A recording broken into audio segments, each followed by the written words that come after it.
tell us a little bit about what you have and how you came in possession of that. Yeah, the Flamingo story is really central to the story that we're telling in the Mod Museum. And Bugsy Siegel is one of the people that our guests are most fascinated by. And certainly, even if they aren't from Las Vegas, people are fascinated by Las Vegas and the history of our city. So for us, acquiring these artifacts was a huge opportunity and hugely important to help us tell this story as accurately as possible. Now, what we have that we've recently acquired are two documents. The first one is a legal document, and this is a document that really sort of nails down the conflict between Billy Wilkerson and Bugsy Siegel on the construction site and in the operation of the Flamingo. It was Billy Wilkerson's original idea to build the Flamingo, and he started building it, and then he ran out of money. Billy Wilkerson was a compulsive gambler, and he lost a lot of money at the other casinos in Las Vegas as well as elsewhere. And so he ran out of money while he was building the Flamingo and decided to look for investors. He knew some people in the underworld, and he contacted them and Meyer Lansky and that group, and they decided to invest in his project. One of those investors was Bugsy Siegel, who at that time was located in Los Angeles. He had been sent out there to work on all the criminal rackets in Southern California and in Las Vegas. And so he became sort of the guy to go check on the project. Meyer Lansky and the other guys have invested, but they're not spending a lot of time in Las Vegas. They need somebody to go make sure things are going well. So Siegel was sent out to Vegas to check on the progress. He was side by side with Wilkerson on the construction site in early to mid 1946. What he discovered though was that Siegel really took a liking to this project, so much so that he wanted to sort of go legit, if you will. He wanted to finally put his stamp on something other than killing people or whatever he had done in the past. So, and he and Wilkerson had their visions for the Flamingo were diverging, and Wilkerson didn't. He had a vision for a resort that would be about $1.2 million. A lot of money at the time, but still relatively modest compared with what Siegel wanted to do, which was to spend a lot more money, make it a much more opulent place. He always wanted to add things and do things differently, and the conflicts reached the point where Siegel basically threatened Wilkerson, said, "You're out. We don't want you here anymore. And if you don't leave, something bad might happen to you." This was Wilkerson's interpretation of what happened. So Wilkerson takes off for Paris, and literally is there for a good chunk of the time that the Flamingo is being completed. Meanwhile, Siegel is taken over completely. He ends up spending $6 million on this project, which in 1946 is a huge amount of money. So he opens the Flamingo on December 26, 1946, and it doesn't do nearly as well as he had hoped. He kind of rushed it into production because he wanted to start earning money on it. But most of the hotel rooms were not finished, and so people would maybe go to dinner at the Flamingo and gamble a little bit, and then they'd have to retire down the street to the the Last Frontier or the El Rancho Vegas or downtown to stay overnight. So there was no revenue coming in on the hotel side. And then when these people would wake up in the morning, in theory, why go down to the Flamingo again? Let's just gamble here at the Last Frontier. So it's about this time in early 1947 when Siegel wants to, make it legal, make it formal that Wilkerson is no longer involved with the project. So he has to negotiate this because Wilkerson has a stake in the project, and ultimately they agree that Siegel will pay Wilkerson $600,000 and he will be released from the project. So he did that. But there's also a legal document involved called a release of all demands. And this release of all demands is the document that we have. It's a page long, signed by Benjamin Siegel at the bottom, which is a rare signature, and which sort of explains that, there is no longer any connection between Billy Wilkerson and the Flamingo as of March of 1947. So that's one of the documents we have. The other one is an earlier piece of this story, an earlier piece of the history of the Flamingo. And what it does is it really cements Wilkerson as the originator of the project. And what it is, very simply, is a check. So this other document that we have is a check written by Billy Wilkerson to a local businesswoman named Margaret Folsom. And Folsom was the owner of this 33-acre piece of property out on what was then called the Los Angeles Highway, or Highway 91, south of Las Vegas. And this is where Wilkerson had the idea that he was going to build a luxury resort. And, Folsom had, I think, a convenience store type building on the property and not much else. This was, it's a misnomer that this was completely abandoned desert, that it had never, pristine desert. There were things out on the highway, different kinds of businesses entering Las Vegas. And on this particular property, she had a small business. But for the most part, it was undeveloped and ripe for some kind of a larger vision. So it was Wilkerson who made the down payment on the property. He ended up paying her $84,000 for 33 acres. This was the down payment check. And you can see in March 1945, it was Wilkerson and Wilkerson alone who had purchased this property and had the vision for the Flamingo. So this gives this is a great piece of evidence to show that this conventional wisdom that Bugsy Siegel, invented the Flamingo, that he named it after, Virginia Hill, another misnomer, that he looked out across the desert and had this grand vision, as they show in the movie Bugsy, just isn't true. It isn't accurate. Billy Wilkerson deserves a lot of credit, or most of the credit, if you will, for the Flamingo. You got to give Bugsy credit for seeing it through to fruition and lending his name to it, right? Because one of the things that stands out about the Flamingo Hotel, even today, is its association with this notorious mobster, and the fact that he was assassinated just a few months after he released Billy Wilkerson of all demands, all connections to the Flamingo, is part of the lore. It's part of the history of the Flamingo and why it's still an appealing place for people to stay today on the Las Vegas Strip. So Siegel has his place, but it's important not to give him all the credit. Now, one of the stories that I have heard in my time here regarding the Wilkerson Siegel situation is that once it was open, after the open, the shutdown, the reopen,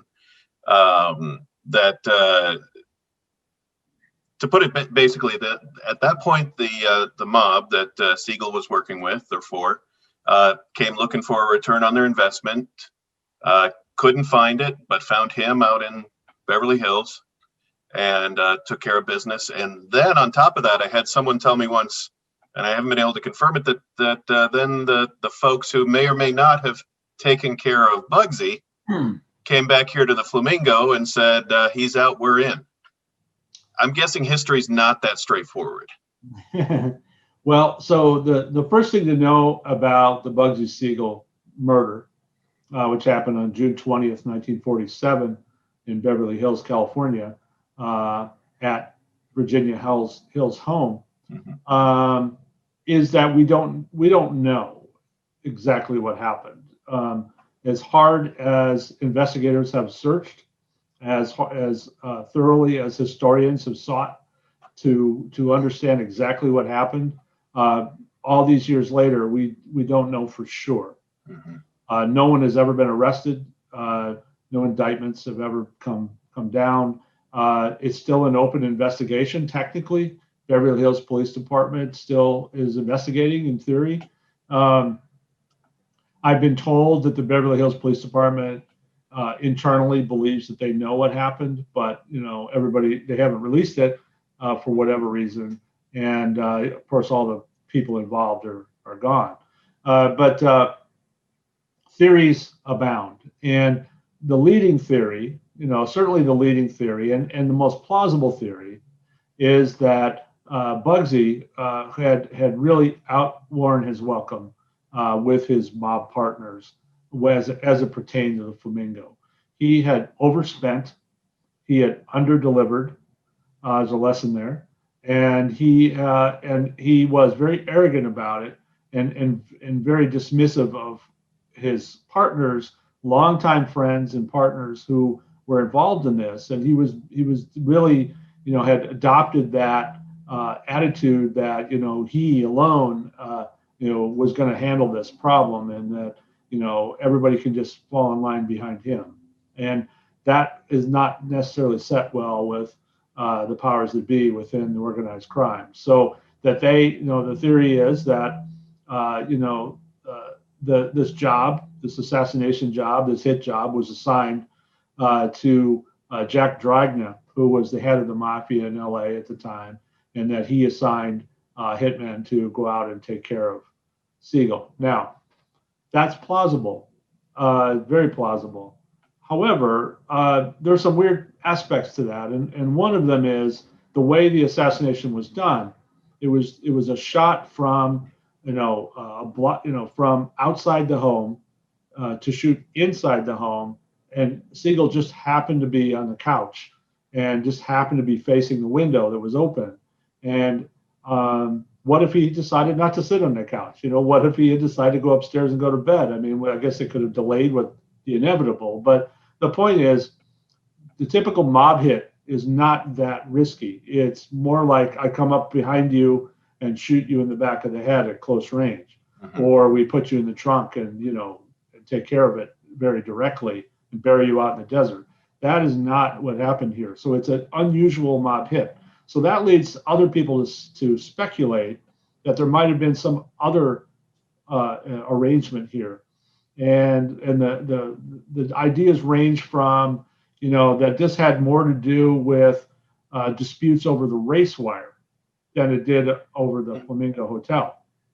Siegel was muscling in on the race wire in the American West, in California, Arizona, and Nevada, and there was a lot of money to be made in those days by transmitting horse race results. And the mob had a real stranglehold on that, and Siegel was battling with other people who wanted a piece of that, and so it could have been a result of that conflict.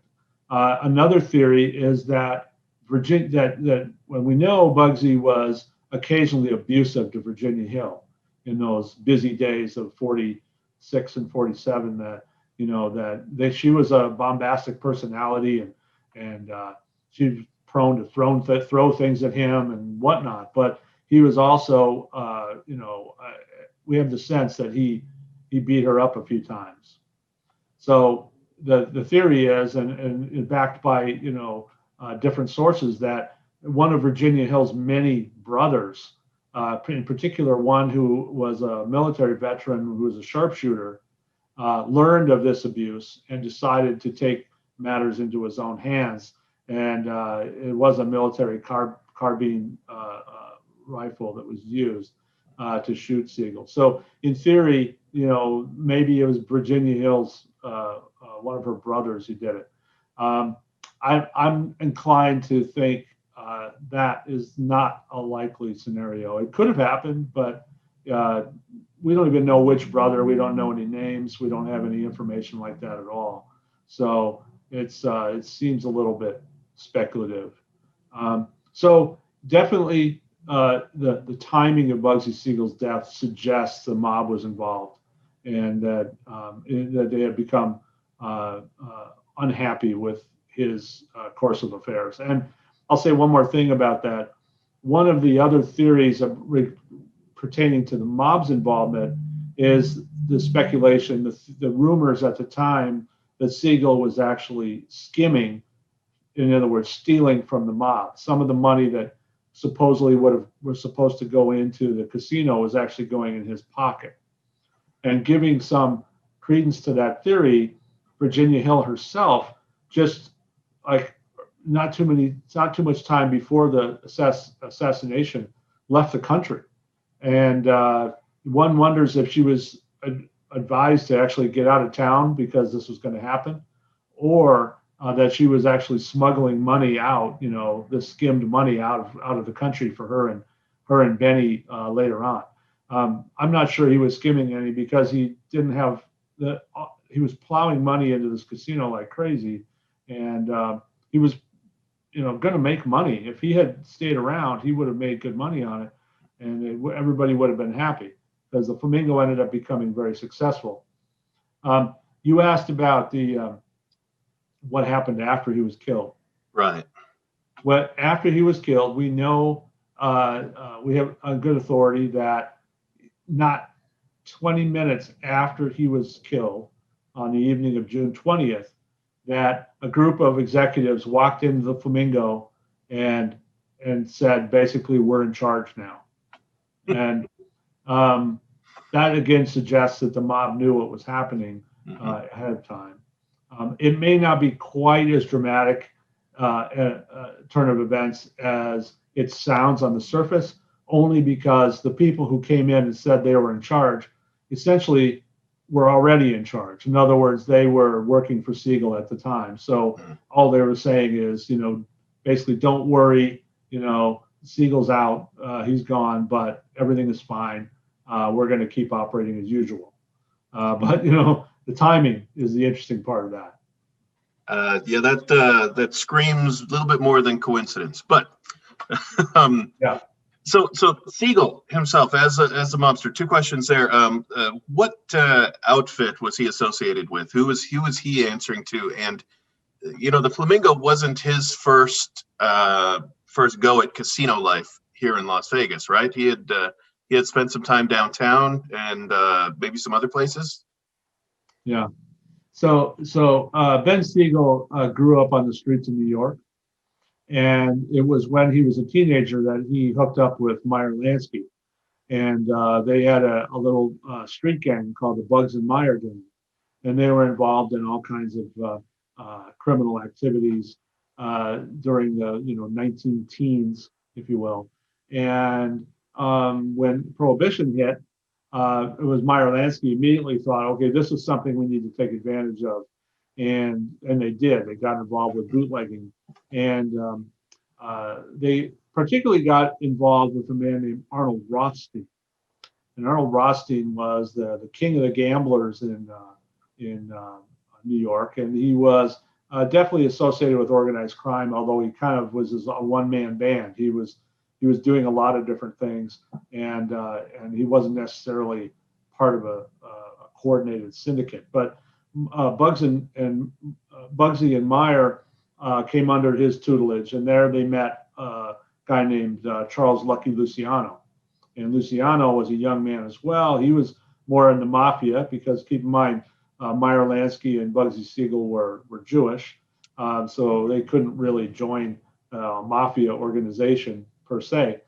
Lucky Luciano was involved with the mafia in New York, but he was very involved with bootlegging. And like a lot of other young people at that time who were involved in crime, they saw this thing being much bigger, potentially economically bigger than the old school mafia guys did.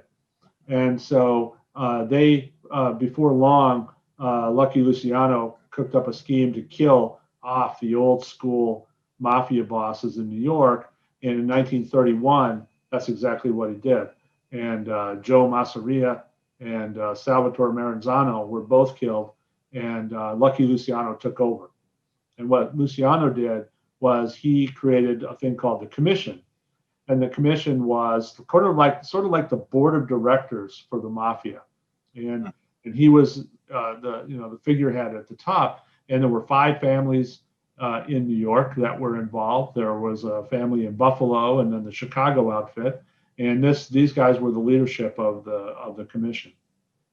So Meyer Lansky and Bugsy were on the outside looking in, but there was a very contemporary-minded person at the top. That's Luciano. He didn't mind working with Jewish people or anybody else as long as you were good at making money. And Meyer Lansky was very good at making money. So I think what you would see is that Siegel was associated with the mafia in New York. He was definitely associated with Meyer Lansky and bootlegging. There are a lot of reports that Bugsy Siegel also was part of Murder Inc., Murder Incorporated, which was the sort of Jewish hit squad for the mafia. And throughout the 1930s, literally Murder Inc. was an organization of Jewish hitmen who were hired occasionally or all the time by the mafia to take care of people across the country, not just in New York.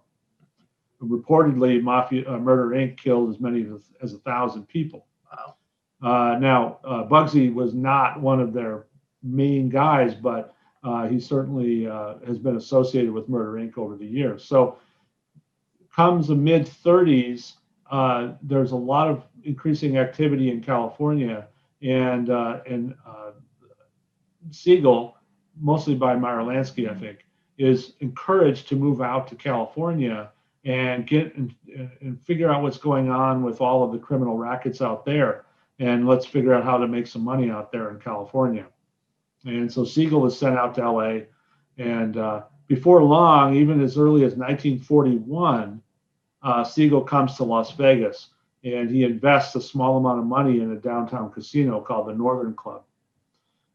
But his biggest role in Las Vegas in those years was with the race wire, and he wanted to control the race wire. So there were a number of downtown casinos that Siegel muscled in on and said, we want to have the race wire, we want to control the race wire at your casino and your casino and your casino.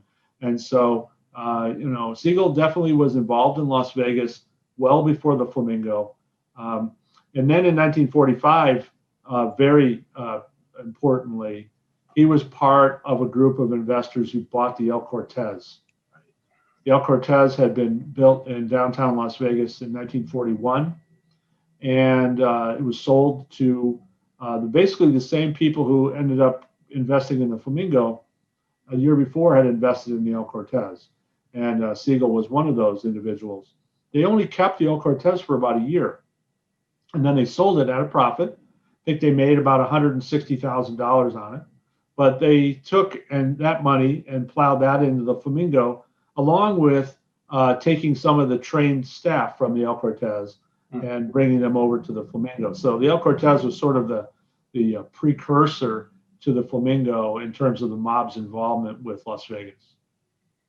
And I know the mob's involvement goes back even a little further than that, back to the days of Tony Carnero, Tony the Hat, the Meadows Club, and now the thing is, it's tricky when you talk about when the mob became involved with Las Vegas. It's one wants to be careful about how we characterize the mob and who they are. But the first foray, I would say, of people you would think about as being involved with organized crime was in 1931 with the opening of the Meadows Club. And the Meadows Club was built by Tony Carnero's brothers. Tony Carnero was the king of the bootleggers in California during Prohibition, but he was in prison at the time that the Meadows Club was being built. And his brothers built it, and they had big plans to have the first sort of luxury, casino, restaurant, nightclub kind of operation here. But I think it was a little bit before its time. It was only open for a short amount of time, and it didn't do as well as everybody had hoped. And it was a simple reality that in 1931, there weren't that many people in Las Vegas. It was a little bit before its time. The 1940s were a different animal because by then you had the Army Air Base here. You had the basic magnesium plant out in Henderson. So you suddenly had this influx of thousands and thousands and thousands of people here. And it created the opportunity for hotels on the Strip to thrive. Before that, it was a little premature. And going back to Wilkerson, before he became involved in Las Vegas, I've heard it described was running the TMZ of the day, so a gossip rag out in Hollywood. Is that more or less correct? I think that's a relatively apt description. So Billy Wilkerson, he started his adult, career in the speakeasies in New York. He was involved with the bootlegging business, involved with illegal liquor, but he really wanted to get in the movie business. So he moves to California, late 20s, and he wants to become involved with the movie business, but he struggles. They are not as accepting of him as he had hoped. And so he became a little bit bitter about these Hollywood studios. They were not working with him the way he had hoped. So he decides to start a newspaper called the Hollywood Reporter. Still exists today, by the way. The Hollywood Reporter is still there. And this became a really hard-charging newspaper when it came to Hollywood gossip, when it came to really being very brutally honest with about what was going on in Hollywood. Kind of like you say, the TMZ. It revealed a lot of what was going on behind the scenes in Hollywood, and that what the theory is that Wilkerson did this because he was getting back at these Hollywood bigwigs who didn't want him to make movies. So, but the Hollywood Reporter became incredibly successful, and it fueled his fortune, and which he then turned into building restaurants, very popular and famous restaurants in in Hollywood that where all the stars would show up, and then he built because they would often have gambling in the back, or they certainly had liquor before it was legal. And he sort of parlayed his success in California into this idea of building something like that on a larger scale in Las Vegas, so that people could gamble legally, have a good time. And Wilkerson always had the idea that the Flamingo would be this elegant place that would attract Hollywood stars. So that idea he saw as a contrast to what you saw in Las Vegas at the time, which are these sort of Old West kind of cowboy themed casinos, sawdust on the floor, horse riding, kind of wear your checkered shirt and your big belt buckle when you come out to Vegas. What he wanted was a place where people would dress up like they did in Hollywood and on Sunset Boulevard. And he wanted to bring that to Las Vegas. And ultimately he did. Flamingo was an incredibly elegant place, and it was his vision actually was and followed through by Bugsy Siegel, became the turning point for Las Vegas, right? We then went into this whole thing in the 50s where we built more and more elegant resorts, attracted higher end clientele, and here we are today. So given Wilkerson's vision and his ability to do well, more or less, at things and see where there was a need and fulfill that need, where did he go? Why has no one heard of him? Not no one, but for the most part, people are told through Hollywood and other things that Las Vegas was built by Bugsy Siegel. Yeah, right. Where's Billy? Right. So Wilkerson's opportunity to become famous beyond the boundaries of Hollywood was the Flamingo. And when he got pushed out of the Flamingo, Siegel and Siegel's PR people, I think, did everything in their power to make it look like Wilkerson was never part of it at all. And certainly history was cleaned up in such a way for many years to make it look like it was Siegel, not Wilkerson, who had this idea, and that it was Siegel who saw it through and invented Las Vegas, which is obviously not true. And it's unfortunate. History is a funny thing. It often doesn't get cleaned up or made or brought back to reality until many years later. And I'll give a lot of credit to Billy Wilkerson's son, Willie Wilkerson, from whom we obtained these objects, by the way, these artifacts. Willie Wilkerson wrote a book, and then he wrote a second book about his father. And each one included these sort of primary sources that we're talking about here, as well as other information that he had about his father's involvement with the Flamingo. And he did a great service by, really explaining to more people that this story was more complicated than they had come to believe. And at the Mob Museum, we deal with this almost on a daily basis. There is still that persistent belief that Bugsy Siegel invented Las Vegas, that he conjured the Flamingo from his own vision. And we spent a lot of time clarifying this with people because they've never heard of Billy Wilkerson. They've never heard this story before. And as much as Willie Wilkerson, his son, has done with the books that he's written, they're not read by the general public, for the most part. So the thing about Billy Wilkerson that's interesting is that this was not his only infamous thing that he's known for. He also was one of the instigators of the Red Scare in Hollywood in the 1940s.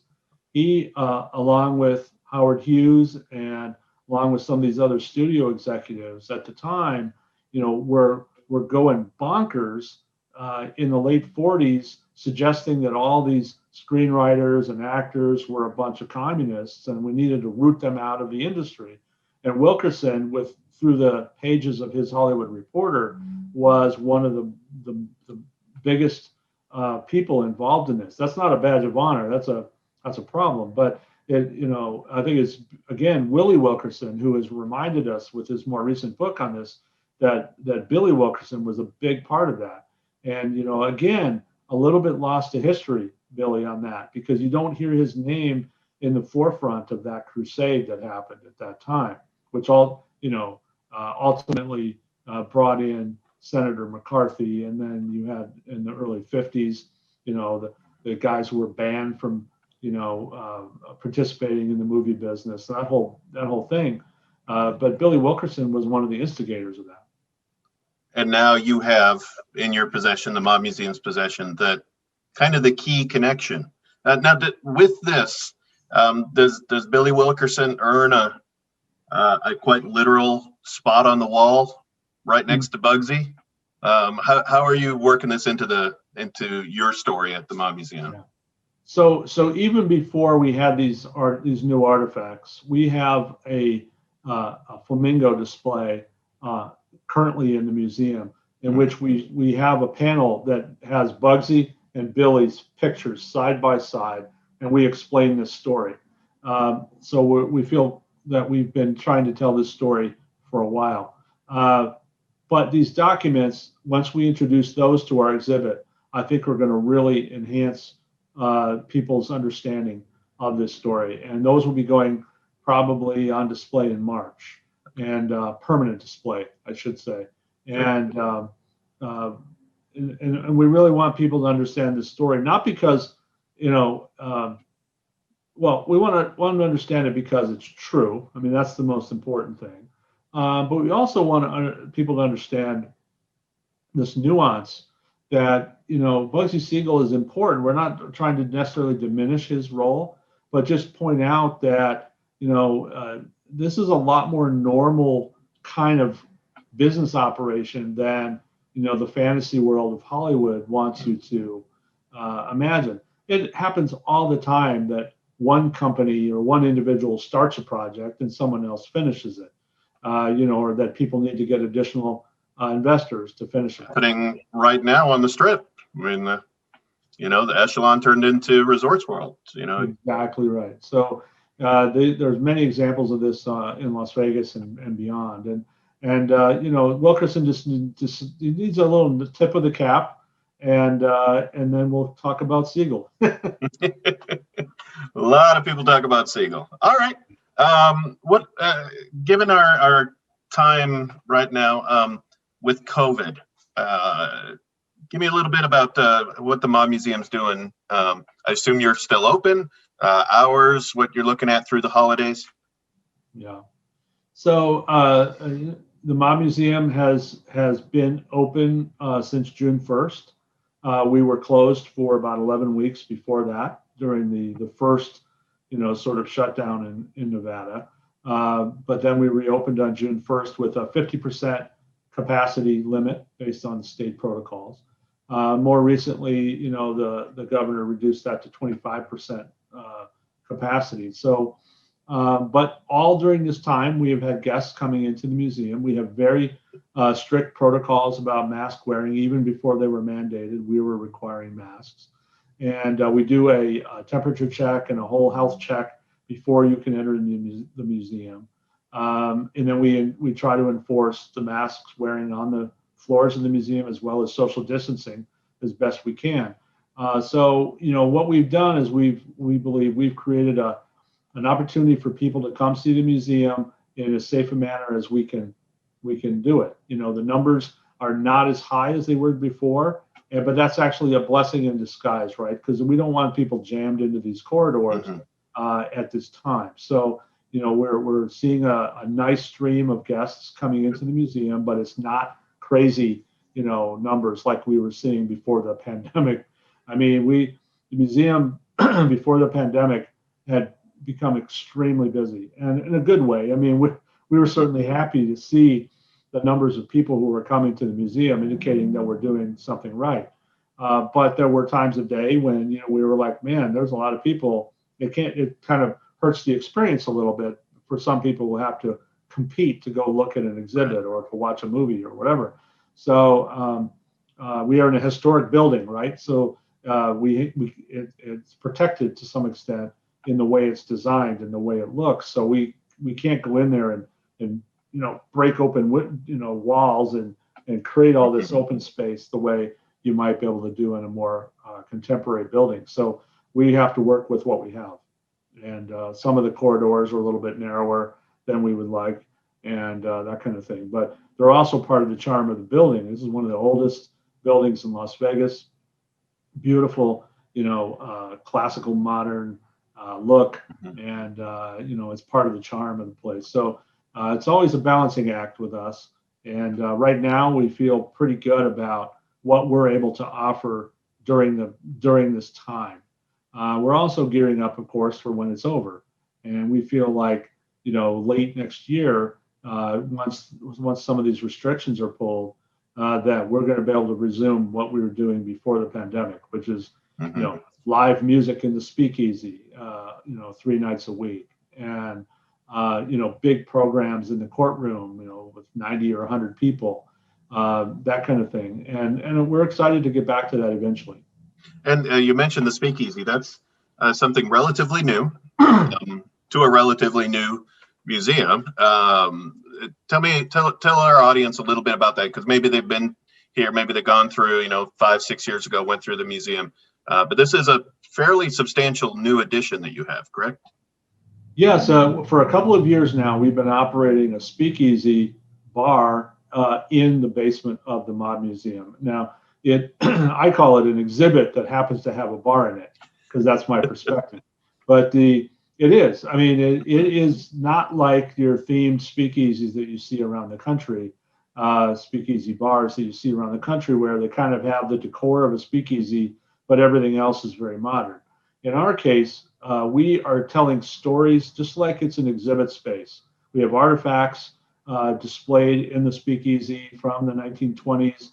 We have flapper dresses, and we have, other kinds of artifacts reflecting that era. We have artifacts in the speakeasy. We have, a lot of information and pictures about that era, different aspects of the culture at that time throughout the thing. So you can learn and drink at the same time. Sounds like the perfect situation.